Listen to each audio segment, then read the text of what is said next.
कुछ लोग कहते हैं ना कथा, कथा तो सुनते हैं। अब कथा जैसे सुनते हैं इसी प्रकार से आप सुनते जाइए।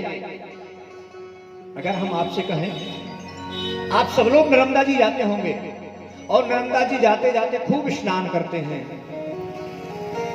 आप जो है स्नान करने के लिए जब प्रवेश करेंगे नर्मदा जी में, बहती हुए जल में किसी में भी अगर हम दोबारा से कहें आप दोबारा से उसी जल को फिर से स्नान करें, तो क्या दोबारा से वो जल मिल सकता है क्या? वो जल नहीं मिल सकता। क्यों?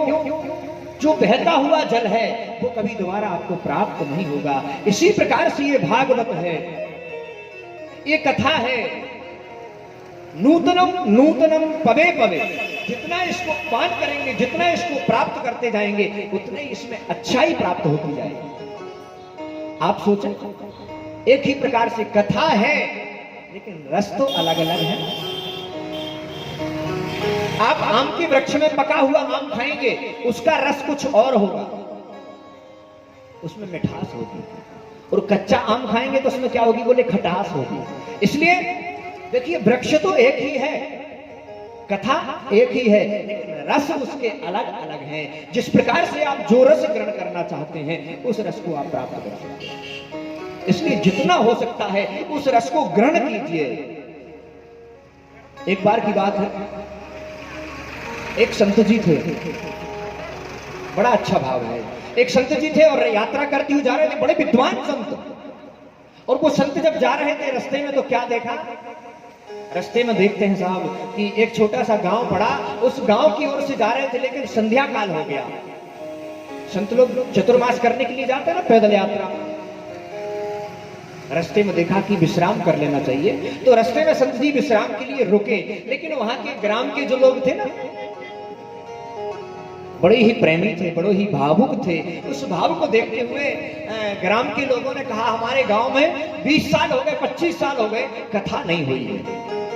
एक संत हमारे गांव में आए हुए हैं, हो सकता है हम सब लोगों की सहमति से एक जो है सार्वजनिक भागवत हो जाए।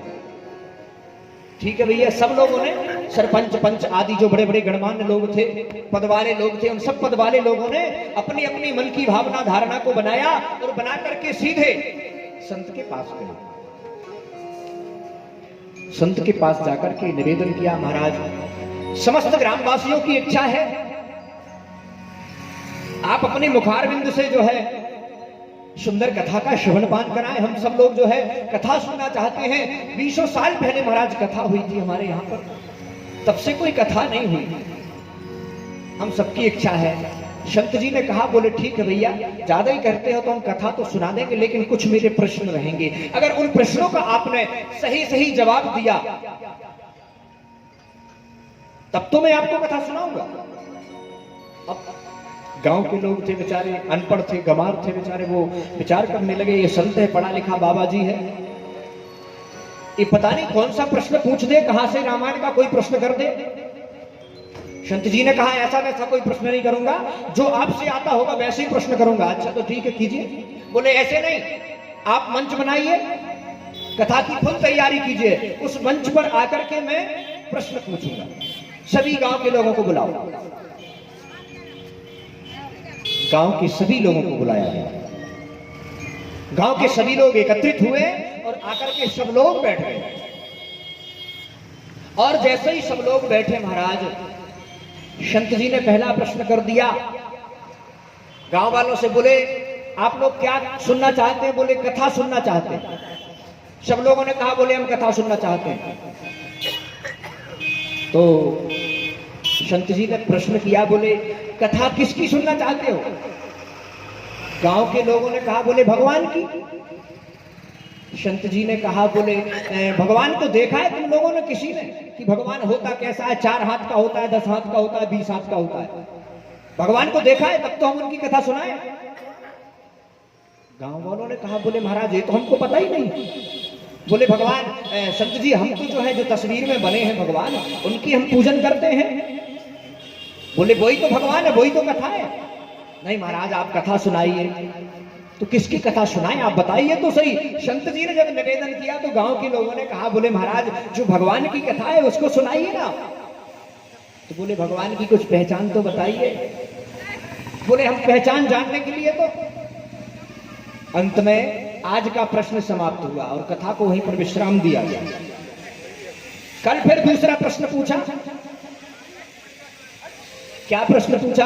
आज जो है संत जी ने पुनः सब लोगों को बुलाया, ग्रामवासियों को, और बुला करके आज प्रश्न कर दिया। बोले भैया आज फिर एक प्रश्न करूंगा। क्या प्रश्न? आज फिर प्रश्न कर दिया। बोले भगवान को जानते हो? सरपंच जी जो थे वहां के मुखिया गांव के, उन गांव के मुखियों ने दो पार्टी बना ली। दो पार्टी बनाई। एक पार्टी में कह दिया कि एक तरफ के लोग कह देना कि हाँ भगवान होते हैं, हम भगवान को जानते हैं। दूसरी पार्टी के लोगों ने हाथ उठा करके कह दिया कि हम भगवान को कुछ नहीं जानते। संत जी ने प्रश्न किया मंच पर बैठ करके। बोले भैया बताओ, हमारे प्रश्न का उत्तर दो। भगवान को कोई जानता है? आधे लोगों ने, जैसे वो राजनीति के नारे लगते हैं ना, वैसे ही नारे लगना प्रारंभ कर दिया।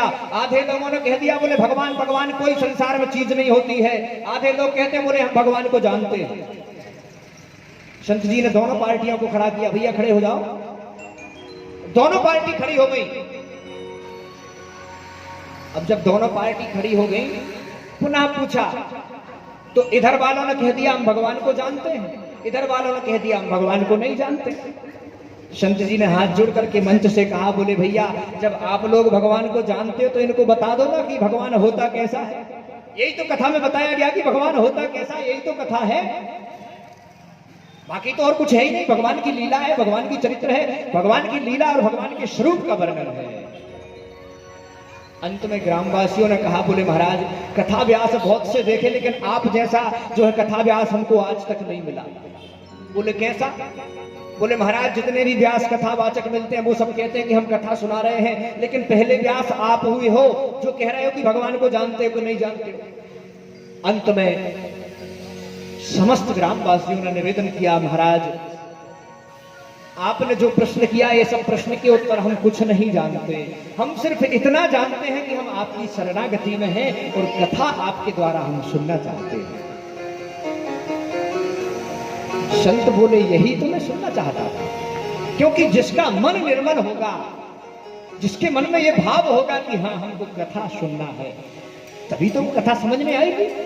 और जब भगवान को हम पहले से ही जानते हैं, कथा हम पहले से ही जानते हैं, तो क्या कथा समझ में आएगी? अरे वही तो कथा है। इसलिए आज संत ने कहा बोले अब मैं कथा सुनाऊंगा। और कथा जब प्रारंभ हुई तो मेरे कहने का मतलब तात्पर्य क्या है? भगवान की कथा जब तक भाव से नहीं सुनेंगे तब तक समझ में नहीं आएगी, और कथा का सार भी समझ में आने वाला नहीं है। चलते हैं कल के प्रसंग की ओर। कल हमारा प्रसंग चल रहा था कि असाध्यम केचनम प्रोचुर दुर्गे मिति चापरे मूकी भूता तथा नेतु कियंतस्तु पलायतः। महाराज नारद जी महाराज वेद वेदांत घोषैश्च गीता पाठैः मुहुर्मुहु, एक बार नहीं वेदों को सुना दिया नारद जी महाराज ने।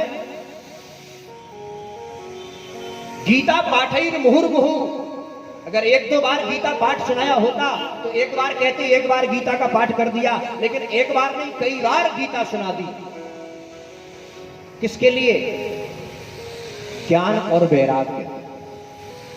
कल भेंट हुई थी ना भक्ति की और नारद जी की कथा के माध्यम से। आज वही प्रसंग आगे की ओर चलते हैं। इधर नारद जी महाराज ने ज्ञान वैराग्य को उठाने के लिए बहुत सी दवाई की, बहुत सी चूरन चटनी दवाई, जितने प्रकार की इनके पास औषधि थी नारद जी के पास, सारी औषधि दे दी, लेकिन ज्ञान वैराग्य उठने के लिए तैयार नहीं है। अब मैं आप सबसे एक प्रश्न करता हूं, मनुष्य के अंदर सबसे पहले क्या होना चाहिए? अगर मनुष्य जन्म लेकर के कोई भी जीव आता है तो उसके पास क्या होना चाहिए? ज्ञान होना चाहिए कि वैराग्य होना चाहिए कि भक्ति होना चाहिए? क्या होना चाहिए?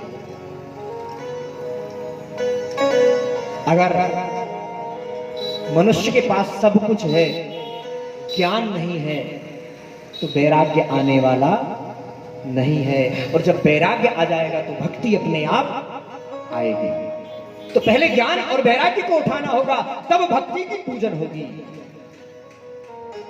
भक्ति तब हमारे हृदय में विराजमान होगी। पहले ज्ञान और वैराग्य को उठाने के लिए नारद जी महाराज ने बहुत से प्रयास किए, बहुत से प्रयत्न किए, लेकिन प्रयत्नों का कोई लाभ नहीं हुआ। नारद जी महाराज हाथ जोड़ करके निवेदन करते हैं, जयति जगति माया यस्य काया धवस्ते वचन रचनमेकं केवलं च कलौया। नारद जी महाराज विचार करते हैं, बताओ मैंने इतने बड़े बड़े शास्त्रों को श्रवण करा दिया, बड़ी बड़ी गीता और चारों वेदों को सुना दिया, लेकिन कोई असर नहीं।